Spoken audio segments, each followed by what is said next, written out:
Hi everyone, Pat QSA here. And Selena. And we're doing all things mayoral candidates this month. We got a big election coming up on May 3rd for mayor. So as we dive into that, me and Selena wanted to share our top candidates or candidate.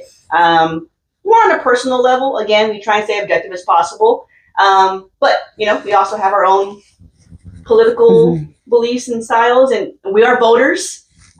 So we just wanted to narrow it down to who we think is our top selection for mayor. So who are you vying for? Beto. Oh no. But I will say, I'm still looking into other ones. The last guy who ran named Beto, he didn't win anything. He couldn't even win a free cup of coffee. You know what? I liked him. So shush. I think if he changed his name from Beto to, I don't know, Bob, I think he might have a better chance of winning. Who's your candidate? But again, he is young. I can see like the techie side of him, maybe. Well, and yeah, I like that he's got a finance background, because I feel like there's a big San Antonio issue coming up, and I need to know where this mayoral candidate stands. Have you heard of Project Marvel? Mm-hmm. Yeah. So I feel like, and I think that's something that the audience should know about too. Yeah. I was looking into it. So I feel like finance. We need someone with a finance background, and when he's asked about Project Marvel, he says yes, but I think it's because he's of his side. He's a Democrat, but he does say before he says definite yes, he has to see the finances of it, and it's going to be a big. It's big. I don't think we should do it, to be honest with you. Yeah, it's a big project. Well, speaking of Project Marvel, I think one of my top picks was Manny Pelaez, and he's also for Project Marvel. I think he just had. He's one of my top. I think he just had a. What do you call it? I think they just had a big old meeting about that. About Project Marvel for the city and the residents to question about. So he was one of my top picks. I think he's very familiar with the city issues and the issues that we're facing in the community. He's been serving for 8 years on City Council District 8. I like his ideas towards addressing homelessness. I do see him a lot out there in the campaign, and I think that's what I like. Now, I've heard mixed things about him from other people. I always look at comments too. When I don't know if you look at comments. I go down the rabbit hole. I read them. But then sometimes you have to kind of separate. Like it's because you're a Democrat or you're a Republican, so you automatically tend to like judge someone who's opposite of that. So I really have to kind of like step out of the box a bit and be like, okay, well. Out of all the candidates, I do see him really engaging in a lot of events, community events. Yes. I've looked at his Instagram page. I always see him out there.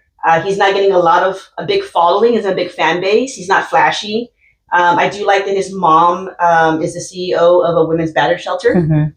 So I think he does promote that a lot as well.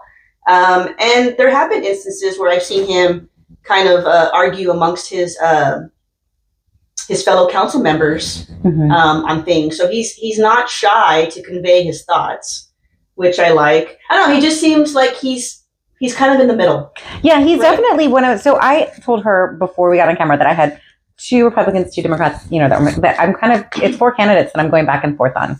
My definite favorite is Beto, yes, but Manny's right there too. I do think he is a good candidate. I think that she's right. He is the most, I think, known by his face. His face is the most out there. He was most recognizable to me when I started researching. So yeah, he's done very good things. Tons of experience being on the board of the Via Toyota. So he knows that we need jobs here. We need, security here. Who's your top pick though? I know you said he was one of your favorites, right? Oh, so he was probably my top pick. Okay. And then I think the other one, because I was thinking, well, what if I have you never know, like the race is literally around the corner, but with an upcoming debate they're having, who knows? Anyone could just kind of jump up ahead of the race, right? So I did like Melissa Haverda. Melissa Cabello Haverda. She served currently in District 6, right? I had a question mark by the district, but I know she had served in it. I like that she's a fighter. When I saw her interview, she seemed very genuine. You know how you have like a lot of those candidates where they just seem like so scripted, and you're like, you can tell like they do a lot of running for office, or they have like the same talking points. She just seemed very genuine in loving her community. She talked about I think she grew up on the West Side. Is it West Side? I don't know. So she wasn't one of my top initially, but as I'm hearing more about her from Pat, yeah. Which is funny. We're actually agreeing on something. Yeah. So she's up here. I'm going to start researching more on her. She described herself as a fighter, which I liked. Because I have fights here too. So that was one of my notes. Affordable housing, which is big right now. And I don't think a lot of candidates have really addressed the issue of rising property taxes. And I think that's something that a lot of constituents and citizens are concerned about and would like to see the candidates talk about more. So I guess in between, I would say Manny and Melissa, maybe. Okay. And I'm surprised I would even pick those because, normally I vote more conservative. But I feel like sometimes when it comes locally, you have to think about what's going on in your city and the community and who's actually done the most, right? Or who's actually talked about the issues that are concerning for all of us. So, and then when it comes to Beto, I do have some concerns. My thing is because he's like a big techie guy and he has his own company. A lot of times when these candidates get into office, they try and promote their business. And so, and his ties to Nelson Wolff and Henry Cisneros are a little bit questionable. Henry Cisneros is a big investor in his Iris company. And, a lot of times when someone says, hey, I'm going to give you money, I want to have some control. Well, and he's also very young. So he doesn't have that life experience to maybe know, I'm not saying that he clearly knows politics, right? But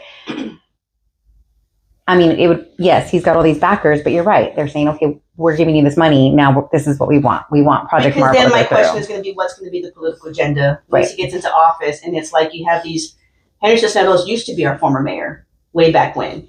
So it's kind of like, is he going to be doing his bidding? I give you money.